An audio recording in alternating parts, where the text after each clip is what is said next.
Bienvenue dans Puissante et Libre, le podcast des femmes qui osent changer de voie pro pour retrouver sens et sérénité.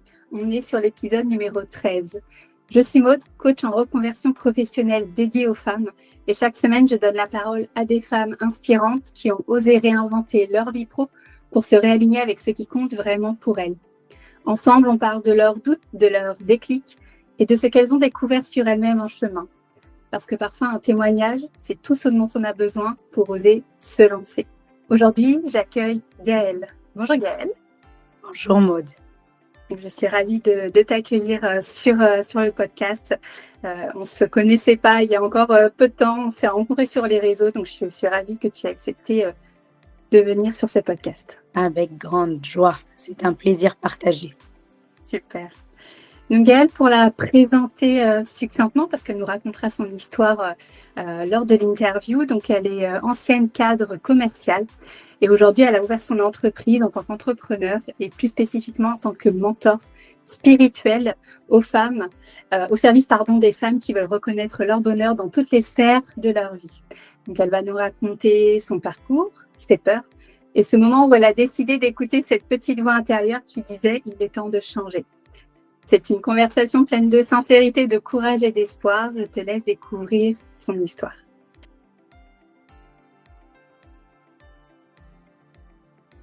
Donc, si on se replonge un peu dans ton avant, donc quand tu étais cadre commercial, raconte-moi, c'était quoi ton quotidien à ce moment-là? Mon quotidien de femme, parce que c'était un quotidien de femme, j'ai toujours aimé l'humain, c'est pour ça que j'ai été commerciale.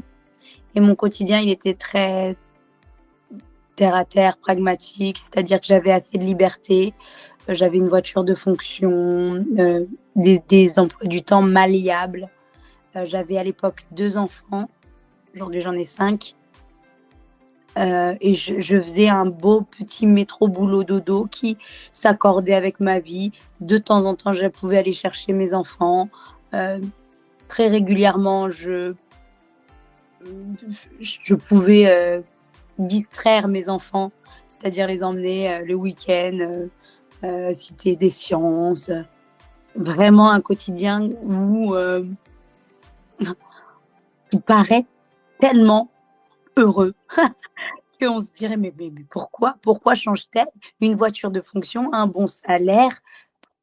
Voilà, ma vie, c'était un métro boulot dodo avec un mari qui n'était pas à l'époque encore mari, aimant et aidant.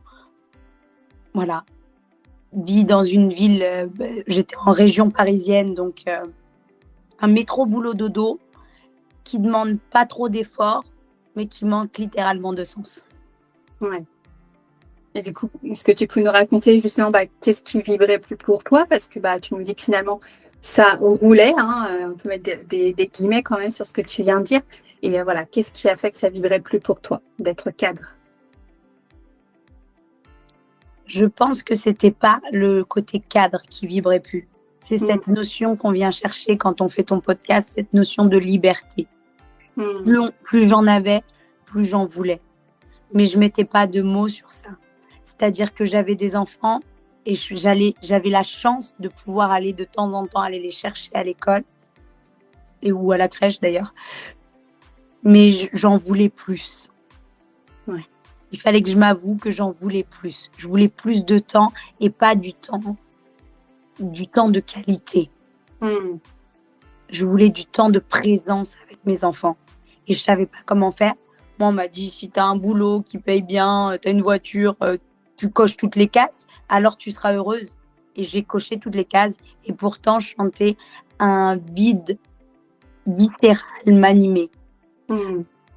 J'adorais ce que je faisais et j'adore le côté commercial parce que c'est un sens d'écoute inné. Mais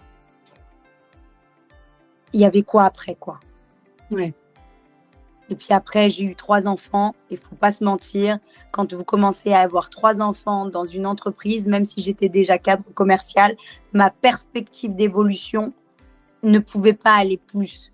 Pourquoi? Parce que Il faut pas se mentir. Une femme, c'est celle qu'on va appeler quand un enfant est malade. Oui, on va appeler le mari aussi, c'est OK. Mais celle qu'on va appeler, c'est ça. Et moi, j'aurais jamais vu comme l'évolution de ma carrière au détriment de ma famille. Ouais. Et ça se ressentait dans mes énergies auprès de ma hiérarchie. Même si on me proposait un poste aujourd'hui avec encore plus de responsabilités, il fallait que je fasse un choix entre ma carrière pro et ma famille. Ouais. Ce qui m'a emmenée à être ce que je suis aujourd'hui, qu'il n'y a pas de choix à faire. Ouais. Et est-ce que tu peux justement nous raconter s'il y a juste eu peut-être un jour, un détail ou un moment peut-être où vraiment tu t'es dit non, là, je ne peux plus continuer, je dois vraiment dire stop. Yes. Je le raconte avec mon profil de mentor, mais il y a un jour où j'ai abdiqué.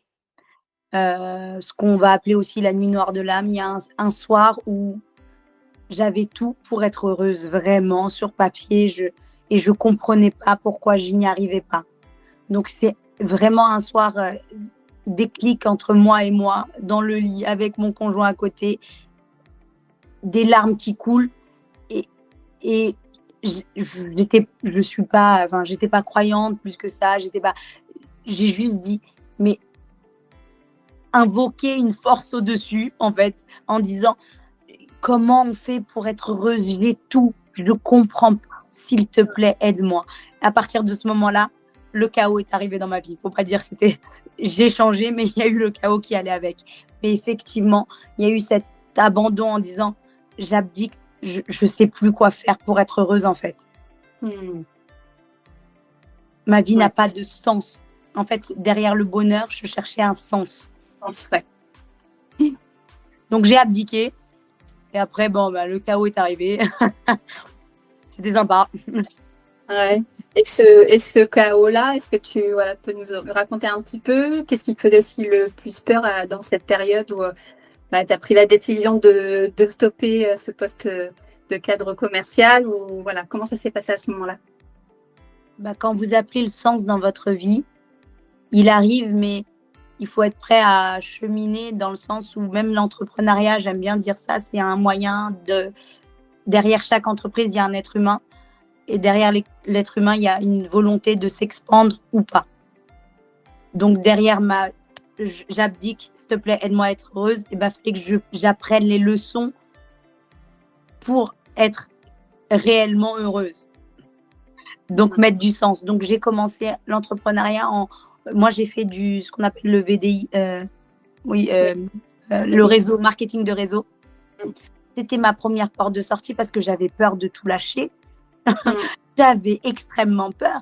Donc, derrière, il y avait un grand besoin de reconnaissance. Alors, ça fait partie du jeu. Donc, je suis partie dans le marketing de réseau qui m'a ouvert les portes de « Ah oui, on peut entreprendre différemment. » Ouais. Ok, je l'associe à ma vie parce qu'il y a une peur viscérale. J'ai pas tout claqué comme ça. Après, j'ai été amenée à tout claquer comme ça. Mais j'ai eu cette phase de transition. Et je pense que ton métier, il est là, justement. Il se situe où, waouh, je peux ouvrir tellement de portes. Moi, ça a été la porte du marketing de réseau parce qu'il m'a donné la confiance de dire je peux entreprendre. Il y a autre chose qu'un CDI. Parce que moi, dans mon enfance, on m'a toujours matraqué. Mais si tu as un CDI, tu es waouh. C'est ça. C'est magnifique. Donc, il y a besoin de sécurité. Et c'est comme une femme dans toutes ses sphères. Quand ça ne va pas dans le travail, il faut arrêter. Dans son couple, ça vacille aussi. Ouais. Ça vacille parce que c'est un soutien, mais qu'avec ses enfants, moi, le besoin de présence avec mes enfants, la parentalité, aujourd'hui, ce n'est pas du tout la même. J'avais aucune conversation profonde, je ne savais pas profonde. Avec mes enfants, je ne pouvais même pas leur parler de spiritualité, je n'étais même pas connectée à ce que c'était. Pour moi, j'aime bien dire la spiritualité, c'est tous les outils de connaissance et de conscience de soi. Ok, régis sous aucun dogme. J'aime bien le dire. Plus tu te connais, plus le monde plus tu plies ta réalité, plus le monde t'ouvre des portes, plus la rétro-causalité vient, la synchronicité vient. Bref, des termes un peu New Age. Je les aime bien, les termes New Age. L'idée, c'est j'ai commencé par le marketing de réseau qui m'a permis d'avoir confiance en ce que j'étais capable de faire et d'être soutenue par des gens qui disaient « Gaëlle, on croit en toi, Gaëlle, on croit en toi ». Parce qu'au final, j'ai été ma pire ennemie comme je suis aujourd'hui ma meilleure amie. La petite voix là dans ma tête qui me disait « Non mais tu vas pas quitter tout, les cadres, un salaire ». Et dans ma réalité, ça s'est vu aussi avec les gens de votre famille qui vous disent « Mais Gaëlle », qui sont que le reflet de vos propres peurs au final. « Mais Gaëlle, tu vas quitter ton salaire de cadre ?» mais ovni, es-tu un ovni? Ta voiture de fonction à l'époque, et puis l'époque, enfin, pas si lointaine que ça, l'essence, carte essence. Je sais qu'aujourd'hui, quoi? On te paye l'essence pour te déplacer, Gaëlle. Qui fait ça? C'est génial, Gaëlle. Pourquoi tu quittes ça? Donc, bien sûr, c'était toutes mes peurs et c'était OK. Et j'ai envie de dire, encore dans cette reconversion, plus j'ai eu la chance et l'honneur d'être poussée par la vie à aller chercher encore plus loin. Je n'ai pas fait une rupture conventionnelle comme ça. Je suis tombée enceinte. Je fais un bébé. Et qu'est-ce qui s'est passé pendant mon congé maternité? Là, j'ai eu pas mal de révélations. J'ai eu du temps pour moi. C'est ça le truc. J'ai eu du temps pour moi. Seule. J'avais déménagé. Seule avec moi, moi et mon bébé. On était au 4e, non 3e. Il y en a 5. Bref, pendant ce temps de grossesse ou de retour à l'intérieur, je me suis posé les questions en disant qu'est-ce que je veux au final? Est-ce que j'ai du sens dans ça? Est-ce que finalement, c'est pas m'en vouloir, c'est toute cette partie commerciale, c'est qu'est-ce que j'en fais? C'est pas une rupture totale, c'était de se dire dans le commercial, ce que j'adorais, c'était accompagner les autres. Ce que j'adorais, c'était entendre, écouter l'autre dans son entièreté de ce qu'il venait me délivrer. Ça se retrouve dans mes accompagnements aujourd'hui. Il n'y a pas de séparation. C'était juste un cheminement. Il n'y a pas d'erreur. Chacun son cheminement, chacun les étapes pour arriver là où on en est en fait aujourd'hui. Et pour en revenir quand même un petit peu en arrière, on a parlé quand même de ton entourage, mais est-ce que tu te sentais comprise par ton entourage, un peu seule dans ce que tu vivais, dans cette période-là justement de transition, de doute, de peur? Comment ça s'est passé avec ton entourage? Mais c'était horrible. mais j'aime vous le dire comme ça. C'était horrible parce que moi, je dis souvent, je reprends dans mes accompagnements toutes les sphères de la vie d'une femme qui fait que la femme est épanouie au final. C'était dans mon couple. On n'arrêtait pas. Il y a des disputes dans les couples. Ouh, waouh, j'annonce. C'était comme les reproches, en tout cas ce que je percevais à l'époque comme reproche, ce qui n'est plus du tout le cas aujourd'hui, c'était de se dire mais t'es égoïste. Ah oui, ça c'était quelque chose qui me blessait dans mon cœur. Wow. Je vous annonce quand ça pique ici, c'est que c'est à vous. Ça vous appartient, ça appartient pas à l'autre. Dans le couple, l'autre est un juste révélateur. Ce qui voulait juste tout simplement dire que je ne m'écoutais pas. Donc, mon temps de grossesse, il a été là pour m'écouter. Mais avant ça, c'était le cas. C'était, est-ce que j'y retourne la boule au ventre? Vraiment? Est-ce que j'y retourne alors que je sais que j'ai plus ça à faire? Que j'ai plus envie de servir l'entreprise, que j'ai des rêves bien plus grands et que ça va me contenir aujourd'hui dans une structure qui n'est plus faite pour moi. Et c'est comme à chaque fois que je voulais forcer, dans mon couple, on va me dire t'es égoïste. Mais en fait, t'es égoïste, c'est pas personnellement moi je suis égoïste, c'est je ne m'écoute pas. Derrière le sens de tout ça, c'est à quel moment tu t'écoutes. Si tu pouvais mettre justement un mot sur cette période-là, tu utilises le mot chaos, mais est-ce que c'est vraiment le mot que tu utiliserais pour définir justement cette période de doute et de peur? Wow.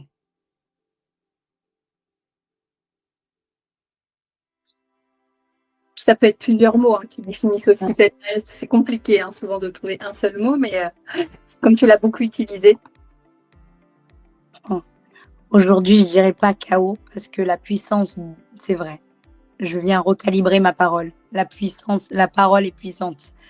Je dirais que c'est un chemin d'éveil.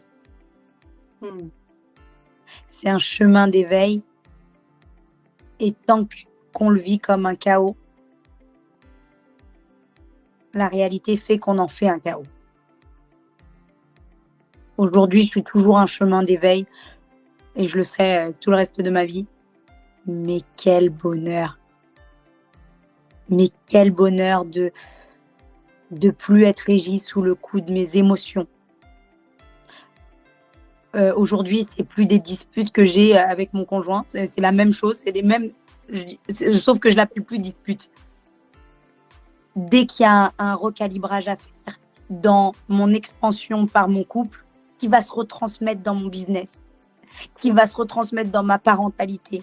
Dès que je m'énerve avec mon fils aîné, alors lui, c'est mes 10 ans, il y a toujours cette notion de à quel moment je pratique l'honnêteté radicale, à quel moment je me mens et qui vient de me le montrer. Les enfants sont des réelles leçons pour les parents.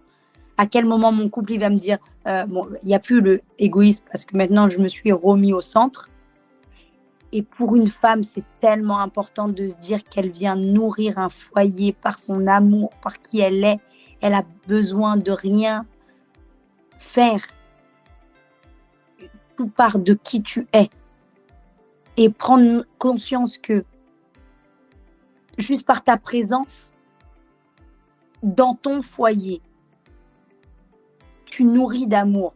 Ça, c'est le job, mais waouh! Ouais. Donc, c'est facile d'utiliser la fuite. Moi, je l'ai utilisé pendant des années. C'est pour ça que je suis mentor et pas coach. Je l'utilise que par là où je suis passée. J'ai utilisé pendant des années le mode fuite. La fuite dans mon travail. Quand ça allait pas dans mon couple, je suis concentrée dans mon travail. Oh là là, je vais ramener du chiffre d'affaires. Et quand on voit qu'il n'y a aucune séparation, que ce ne sont que des révélations et des cadeaux. Des fois, les cadeaux, c'est mal emballé, mais on le prend quand même. Ça va être à Noël. Moi, à Noël, on m'offre un cadeau. Mon fils de 10 ans, il veut m'en faire un emballage. Merci pour le cadeau, en fait. Ouais, je suis d'accord avec toi. Et tu vois, moi, de mon côté, ça me fait penser à ça. Je fais quasiment plus d'emballage, en fait. Parce que je trouve que déjà, au niveau écologie, et je trouve que ça sert à rien, en fait. L'important, c'est le cadeau. Et le packaging, en fait, on s'en fiche. L'important, c'est d'offrir. Ouais. Et ça m'invite, ce que tu dis, à dire, vous êtes, toutes les femmes qui écouteront ce podcast, il n'y a pas de hasard, vous êtes un cadeau pour ce monde. Il suffit juste de vous offrir l'opportunité, 1, de le reconnaître et 2, de l'offrir au monde. Avec ou sans emballage, écolo ou pas écolo, avec les cheveux coiffés ou pas coiffés. On s'en fiche. Donc là, tu nous as raconté, donc il y a eu ta grossesse, il y a eu le marketing de réseau, mais finalement, le déclic pour toi d'ouvrir ton entreprise en tant que mentor, ça a été quoi ton moment clé et ton déclic pour en arriver là?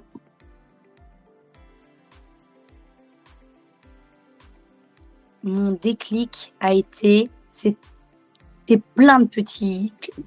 Chez moi, j'ai pas d'enclenchement très fort. Non, si, j'ai eu un enclenchement très fort.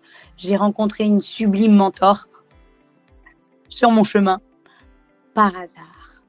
J'aime bien de par hasard, qui m'a fait un travail énergétique sur la voix. Et comme tu vois aujourd'hui, c'est toujours d'actualité, sur lequel j'ai fait une grosse libération. Et j'ai touché, en fait,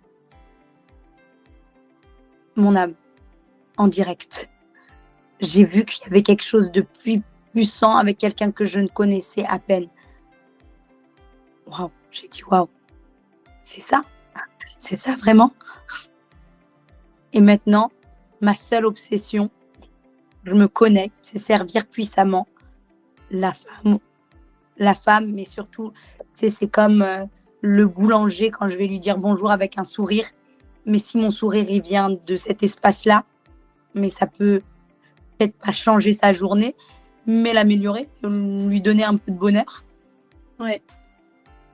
Ben c'est là, c'est de venir travailler à partir d'un espace qui est bien plus grand. C'est comme, j'ai aucune difficulté à dire que je pourrais retourner commercial aujourd'hui.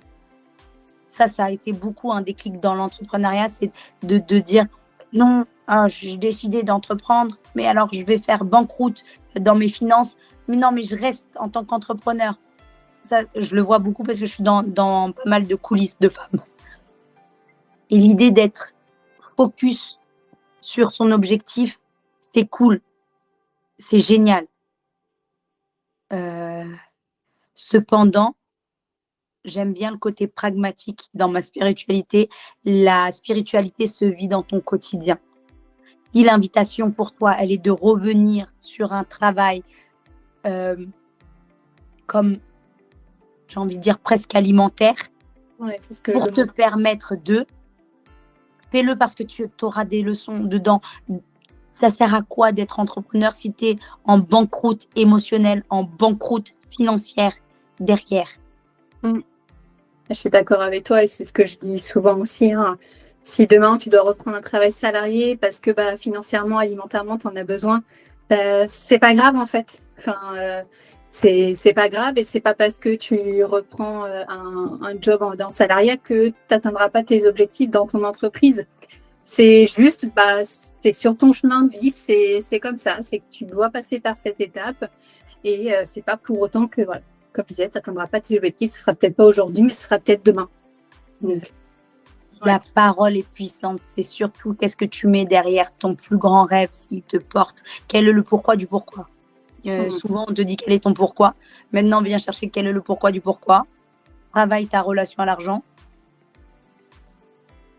Et nous avons un bébé qui vient de se réveiller. Ah non. Quel est le pourquoi du pourquoi? Travaille ta relation à l'argent et... Ah ben, je l'ai perdu. Tiens, viens. Mais, je voulais dire... Et voilà le bébé. Bonjour bébé. Zaya nous rejoint. Voilà. Et qu'est-ce que tu mets derrière le mot échec? Redéfinis ta notion d'échec et de réussite. C'est un apprentissage. La vie est en constant apprentissage. Quand tu demandes une entreprise prospère qui génère 1 million, sois prête à avoir les leçons qui vont avant de générer le premier million. Donc là, tu ouvres ton entreprise et au moment où tu as ouvert ton entreprise, qu'est-ce que tu as ressenti juste après? Exactement ça, voilà. Qu'est-ce que j'ai ressenti? Tu t'es dit, ça y est, c'est concret, j'ai ouvert mon entreprise, j'ai mon numéro de siret, c'est parti, quoi. Alors moi, je me suis rendu compte que j'étais déjà en entreprise depuis 2002, quand je l'ai fait. Alors moi, je suis fâchée avec l'administratif. Je fais partie des gens qui ont du mal avec... aller faire une pièce d'identité, pour moi, c'est un calvaire et ça a une vraie symbolique. Mais c'est OK. Donc, je me suis rendu compte qu'en fait, l'entreprise, elle était déjà là. C'était assez magique. Et je me suis rendu compte qu'au final, faire son propre... Quand tu es commercial, tu fais du chiffre d'affaires pour... tu sais de quoi tu parles, quoi.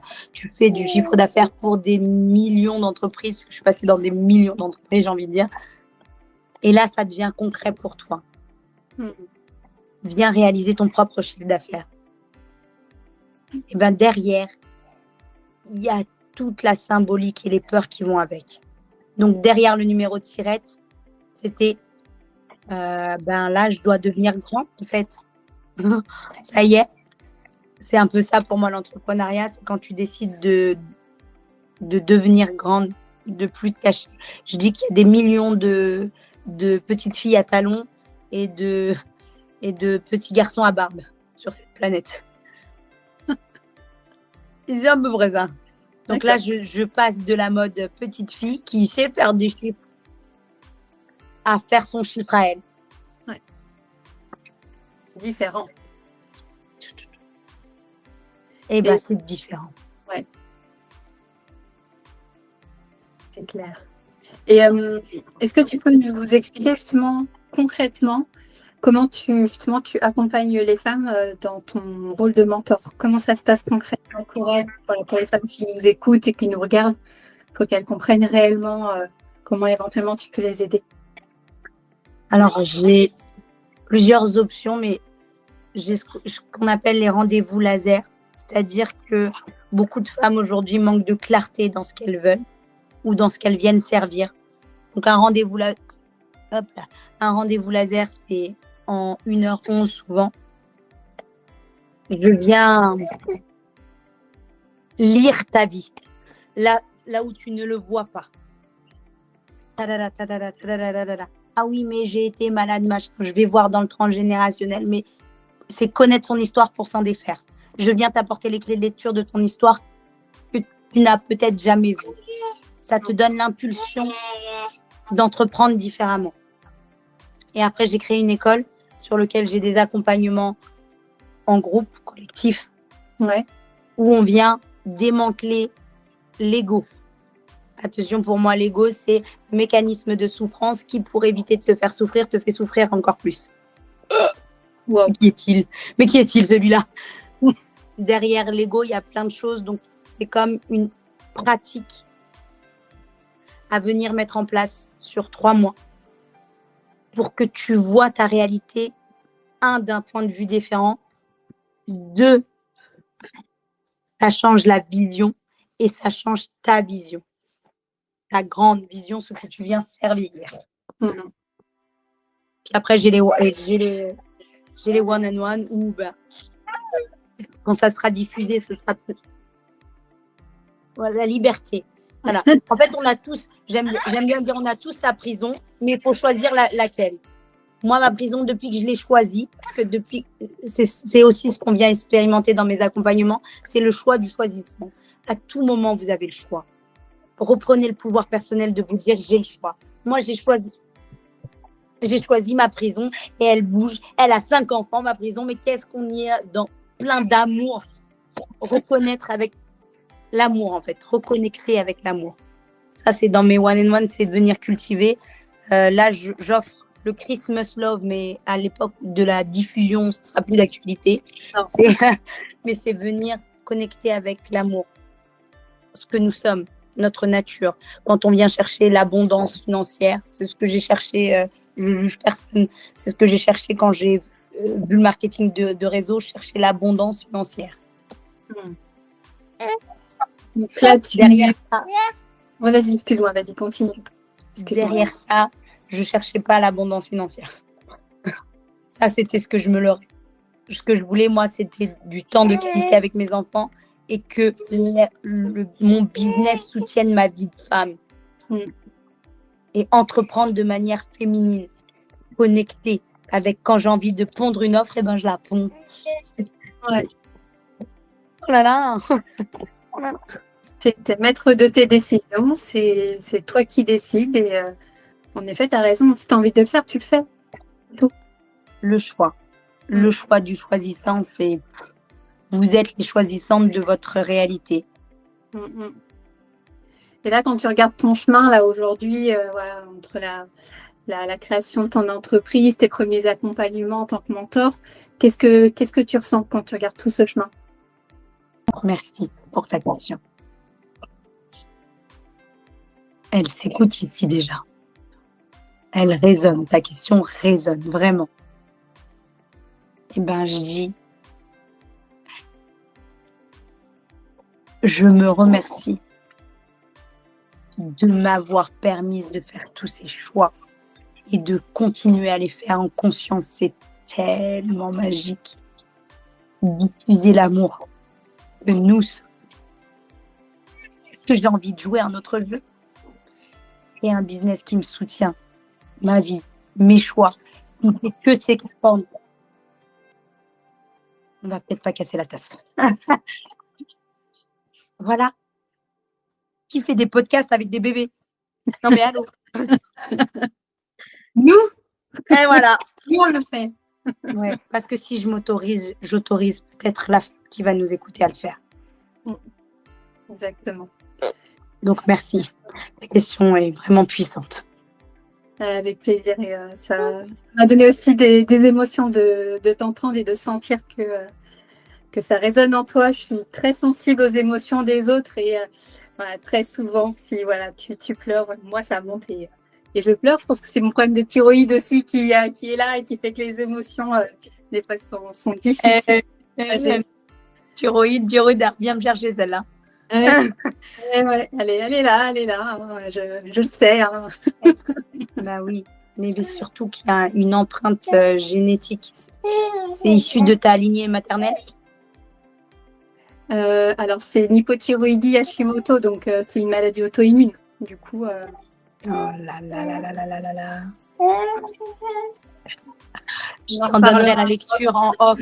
Parce que je vois que je vais te faire bouger ton corps si je le fais. Et puis, comme je suis sensible, on va pas le faire maintenant. Hein. Ah oui, parce que dans mes accompagnements, on pleure. On pleure, on rit, mais on est pleinement. Parce qu'on n'est pas à nos émotions, clairement. On est bien plus que ça, mais c'est bien de se laisser traverser. Oui, je suis d'accord avec toi. Bon, on va recentrer du coup. On va pas parler de l'auto-immune tout de suite. Parce que sinon, les émotions elles arrivent et après, donc on va couper le truc et on en parlera après. Est-ce que tu pourrais nous dire si... alors, je suppose que c'est sûr que tu ne pourras pas dire en un seul mot, mais qu'est-ce que cette reconversion t'a appris sur toi que peut-être tu n'aurais jamais imaginé?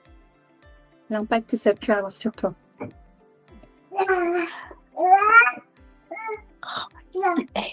Je comprends pourquoi ça s'appelle puissante et libre. Là, tu le sens, l'émotion, elle te traverse comme elle me traverse. Ta question est puissante. Ça m'a permis de reconnaître que je suis l'amour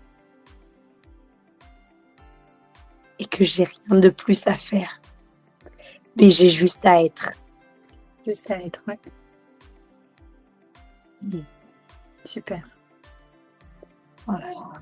On va s'adresser un peu plus aux femmes là, qui nous regardent, qui sont dans ces questionnements, qui sont un peu perdus là aujourd'hui dans leur vie pro, justement avec tout le chemin que tu nous as décrit, en prenant vraiment du recul. Est-ce que tu penses qu'il t'a manqué quelque chose dans cette époque de transition, de peur ou de doute, que ce soit du temps, du soutien, un cadre clair pour savoir par où commencer, ou est-ce que tu penses qu'il t'a rien manqué parce que chaque étape était nécessaire? Au-delà de la dualité de oui, non, je vais te répondre. À l'époque, je pensais sincèrement qu'il me manquait quelque chose. Parce que c'est l'aversion du manque. C'est reconnaître que tu n'es pas abondante pleinement dans qui tu es. Que ce que tu traverses est mal ou bien. Et au-delà de ça, c'est ni mal ni bien. Mais c'est exactement ce pourquoi j'ai créé ce que j'ai créé. Savoir demander de l'aide. En tant que femme, moi j'étais la femme forte, celle qui faisait ses courses, qui rangeait ses courses, qui s'occupait de ses enfants. Pourquoi? Parce que je laissais même pas la place à mon mari d'être le soutien nécessaire. Donc avoir le soutien, c'est pas seulement dans une mentor, ça peut être dans ton foyer. Oui. Demander à tes enfants de ranger leurs chaussettes. Bah, bien sûr. Autonomie, que je dis tout le temps à mes enfants. Mais rangez vos chaussettes, bordel. 2, c'est quel est ton système de soutien? Moi, c'est pour ça que j'ai créé les accompagnements que j'ai créés, le Christmas Love et tout ce que j'ai créé. C'est tu es ta pire ennemie comme ta meilleure amie. Mais maintenant, Ta meilleure amie, elle va juste te permettre d'accompagner. J'ai trop vu et j'ai vécu l'idée de quand tu racontes que ça va mal dans ton couple, et ben ta meilleure amie, elle dit ah oui, c'est sûr, il a fait ça, c'est pas bien, ouais. Mais personne va venir te dire, mais en fait, c'est parce que tu t'écoutes pas là, en fait, qu'il a dit ça. Parce qu'on n'a pas cette lecture, parce qu'on l'a pas appris et c'est ok. Mais en fait, tu t'écoutes pas là. Viens regarder ce qui se passe vraiment à l'intérieur de toi, parce que ta réalité intérieure, c'est le reflet de tout ce qui se passe à l'extérieur. Donc, quand j'avais l'impression d'être en chaos, à l'intérieur, c'était le chaos. J'avais pas d'amour pour moi, j'avais pas d'estime pour moi. Donc, c'est créer un système de soutien. Fais-toi accompagner. Et rêve grand. Ouais. Carrément. T'es pas limité. En tout cas, si tu tombes sur ce podcast, ne te dis pas que c'est un hasard. T'es amené à faire de grandes choses. Alors, vas-y. Un pas après l'autre. Là, tu as répondu finalement à ma prochaine question, mais je vais quand même te la poser parce qu'il y a peut-être d'autres choses qui viendront quand même. Justement, si tu avais en face de toi une femme qui se sent là aujourd'hui comme tu te sentais à l'époque, qu'est-ce que tu aurais justement envie de lui dire? Donc là, tu as déjà adressé plusieurs messages aux femmes qui nous regardent, mais est-ce qu'il y aurait autre chose que tu voudrais lui dire? Leur dire. Oh là là là là là. Voilà. Tu n'es pas faible si tu demandes de l'aide. Ne confonds pas faiblesse et vulnérabilité. Arrête de construire avec un mode patriarcal qui ne te convient pas.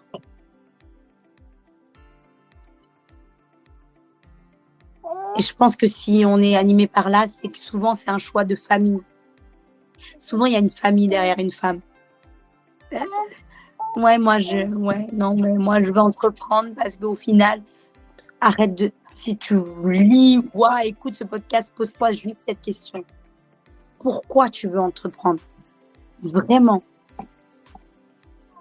Et si c'est pour avoir du temps avec tes enfants, avec ta famille, c'est ok, mais ne construis pas un modèle où tu seras en banqueroute émotionnelle, où tu seras épuisé parce que tu dois faire. C'est pas la magie d'une femme, ça.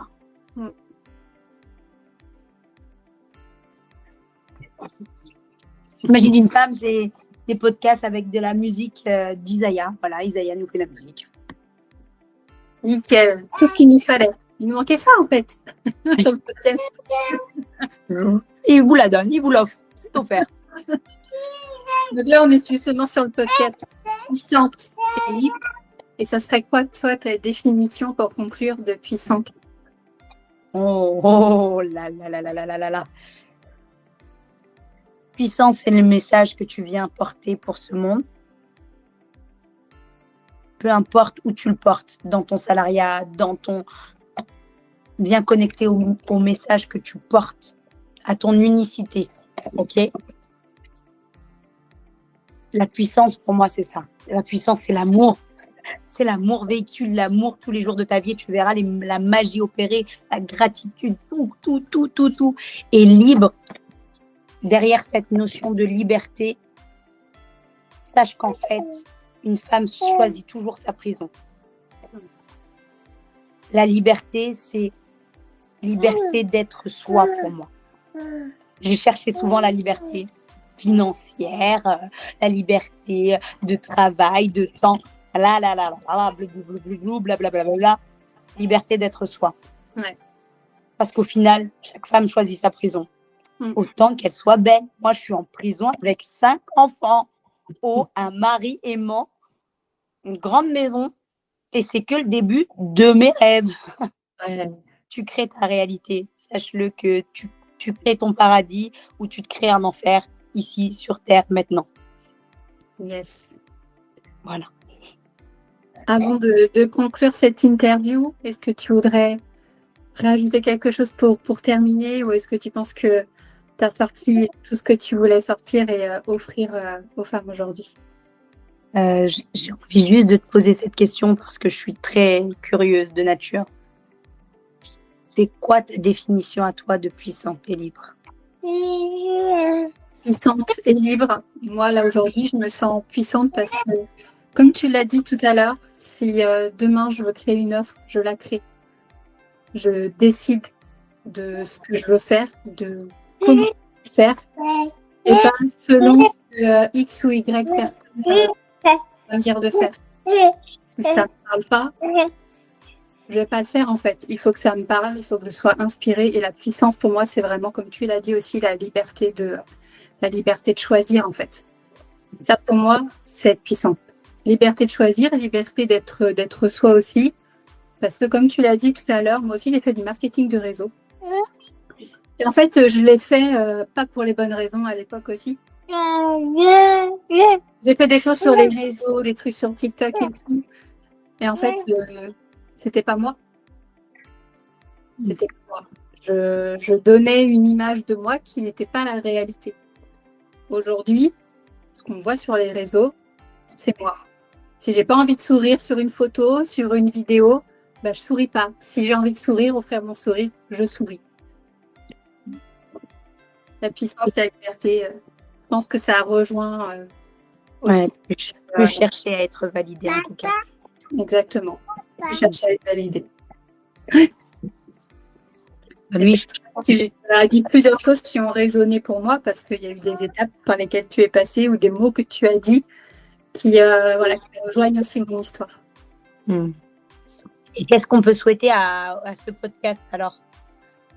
De continuer encore et encore et encore. Là, aujourd'hui, j'en ai pour 5 mois de diffusion. J'espère que ça pourra continuer des années et des années comme ça.